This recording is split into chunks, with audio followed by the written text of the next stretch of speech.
No madre, gente pa' acá. What's going on, everybody on YouTube? It's SVT Vasquez back at it with another video, back at it with another banger, man. In today's video, I'm gonna go over how you can prepare for the Criticall Test. Let's start the show. I'm on TV! Oh shit! First cops, now this? Oh man, I'm be a star, son! Okay guys, so right here in my hand I have my results for my Criticall Test.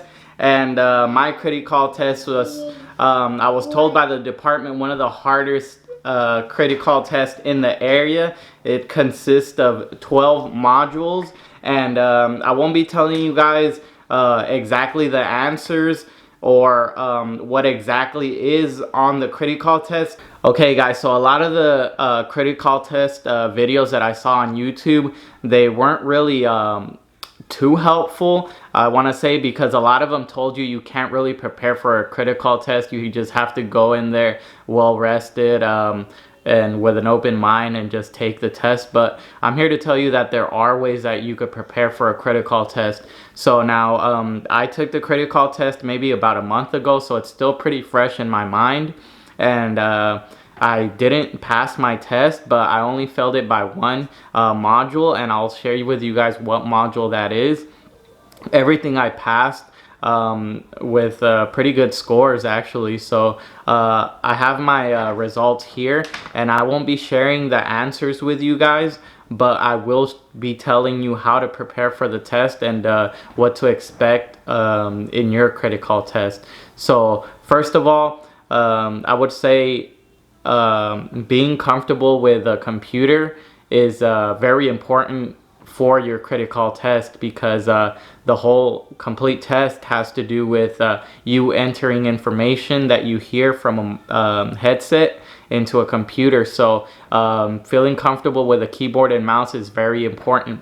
And what I would say to practice for this part, which is the most important part, is get on your computer, go to a website that tells you how many words per minute you could type up, and go ahead and try to see if you could improve.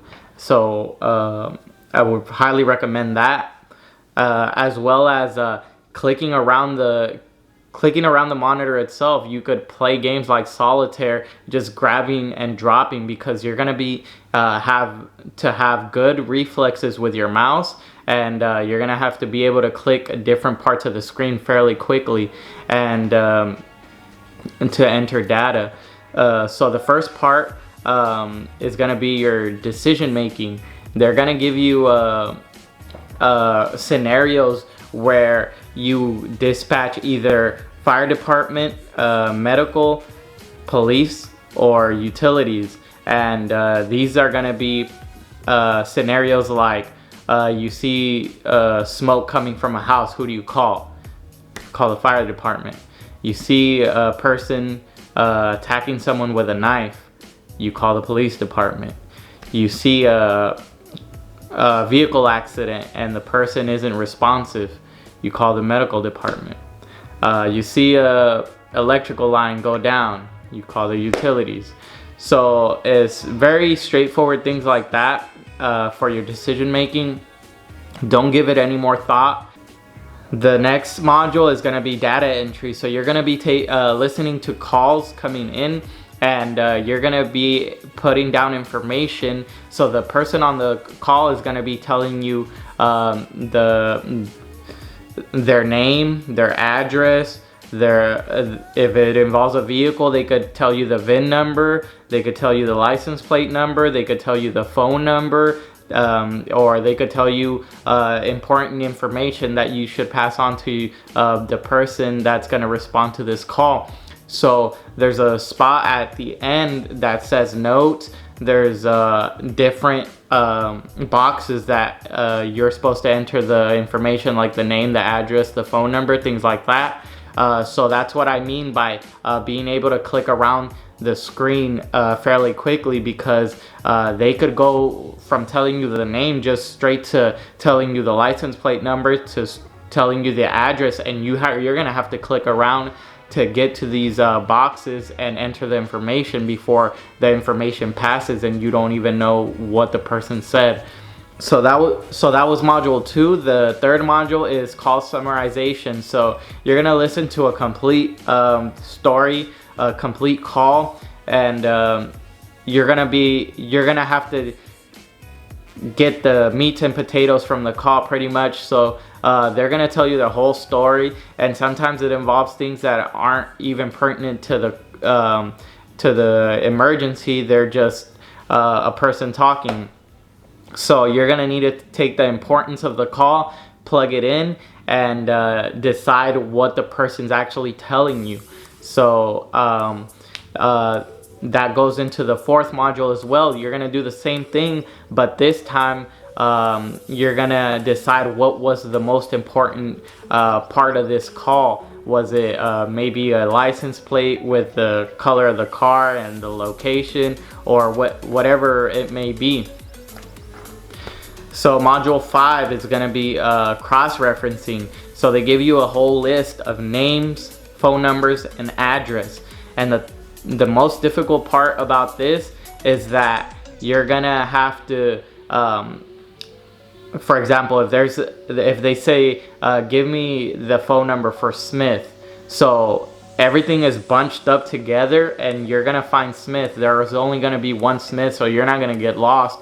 But while you look across the screen, there's no lines for you to identify, okay, Smith, it's this line, let me follow it. No, you look across and then you get lost. There's a bunch of numbers and a bunch of addresses, so you get lost. So you have to be quick. You have to find Smith and decide, okay, which phone number belongs to Smith, or which address, whatever they request, that's what you're gonna find. So they might say, what name belongs to this address on the list, and then you have to find the address and then find the name and provide that information on there. So having good vision definitely is going to help. If you need reading glasses, make sure you take those to the test itself. Module number 6 is going to be memory recall, and memory recall is going to be someone's gonna tell you a scenario, and then you're gonna answer questions about that scenario. It might be okay, where was the car parked? Was it parked in the garage? Was it parked on the street? Things like that. What color was the car? What kind of car? Was it a van? Was it a truck? Things like that. So you're gonna listen to an audio, and then you're gonna have to remember, okay, what did the caller say, and you're gonna have to click what the answer is for that call. And then module number 7 is going to be numeric recall. So this is going to be they're going to give you a phone number, and you're going to have to wait 5 seconds before you retype it into the system, and then they're going to see if you could remember that. So you're going to hear the phone number once and then you type it in. So the way I remembered these phone numbers is I repeated the number along with the recording. So I said it under my breath, and I lightly tapped over the keys of the number as I'm hearing it, so that my muscle memory is gonna remember, okay, it was up here, it was here, and then here. But as well as me hearing myself say it, it also helps you with remembering. It's kind of like a cadence to a song. Like once you hear a song, you kind of know the beat and how it's supposed to go. So when you repeat the numbers, you kind of remember it like a song. So that was my strategy with that, and I scored really well. My module number 8 was prioritizing what takes, what's more important during the call. Do you send a medic? Do you send a police officer? What's going to be the, you're going to pretty much prioritize which problem that you're presented with is more important. Which one should you take care of first? So that one's fairly simple. It's straight to the point. Map reading. You're going to have to read a map and decide how to get to certain locations. So they're going to provide you a small map. There's going to be streets on that map that are one way. There's going to be streets on there that get you to specific locations, be it a hospital, bank, school. First, you're gonna read directions, and it's gonna tell you, okay, if you start here and go down the block 3 blocks, blah blah blah, where do you end up? And then you answer. The next part of that is gonna be opposite. They're gonna say, what directions do you take to get from point A to point B? So that's pretty much, if you know how to read a map, you know how to read a map. If not, I suggest you actually go to Google Maps, look at a map, and find out where things are located. Module 10 is spelling. Spelling, it involved not just spelling like cat, dog. It was involving words that sound the same, but there could be different ways of saying it. It could be there, like, hey, over there, or there, like their personal belongings. So they're gonna give you a quote, and they're gonna tell you how to use it, and you're gonna have to find out which there or there it is. So there's gonna be those tricky words, and if you graduated from high school, you should be able to pass it. If you don't need to be a scientist, but you should be able to know how to spell words to pass that module. 11, module 11 was sentence clarity. So there's gonna be 2 sentences. One's gonna be wrong, one's gonna be right. Some are harder than the others, but most of them that you could pick out are simple. Like there'll be things that don't go together. Things like you can't have 2 negatives in one sentence. So for example, don't not cross the sidewalk. Like, you know that those words don't belong together, so you could pretty much pick out the sentence. Others are a little tricky, because you might be able to say it to your friends when you speak. You might be able to say it a certain way and it's acceptable, but then there's a proper way to say it. So you're just gonna have to pick up which is the proper way to communicate, and that's pretty much up to you. The last module is gonna be reading comprehension. They're gonna give you a paragraph, and from that paragraph, you're gonna have to decide what's the importance, what's the reason that this paragraph is written. There's like things like, okay, Suzanne and Annie were having a picnic, and during this picnic, Annie told Suzanne that her daughter's acting up in high school. Suzanne told Annie that the way she solved that when she had that issue is blah blah blah blah. So they're gonna ask you, what was the importance, the picnic, their marriage, or their daughter misbehaving in high school? And okay, it was misbehaving in high school, so you're gonna have to know how to comprehend what's important, and just basically off of a paragraph that you read. And the only reason I failed the Criticall test is because I tried to take a shortcut. I failed in my words per minute, and that's not because I can't type fast enough. It's because in the first module, when I was answering the phone call, there's a box at the bottom that you could write down any comments. So what I did is I took the entire call on that box. I took down the name, address, phone number, everything. I took it down in that box. So what that did, I took down all the information they needed. Now I just copied and paste.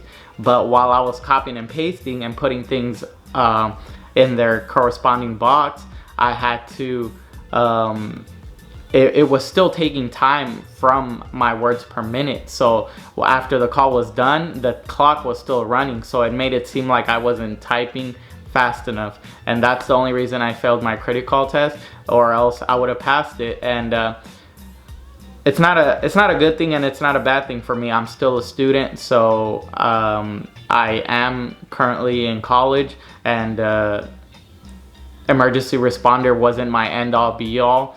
I actually did end up getting a job, and it's not with the emergency responder, but it is working with the government, and this is the job that I was actually aiming for, because it is a little bit more flexible for me to continue to go to school and work the job while getting paid a decent amount. Thank you guys so much for watching. If this video helped you out a lot, make sure you hit that like button, hit that subscribe button if you're new to the channel, and if there's anyone out there that you think might benefit from this video, make sure you share the video. And until next time, I'm out. Peace. I'm just all about this money, I don't think about no thoughts. Girl, you don't know about me, so get off my fucking D. Born and raised in the dot, this is real as you gon' see. Girl, you don't know about me, so get off my fucking D.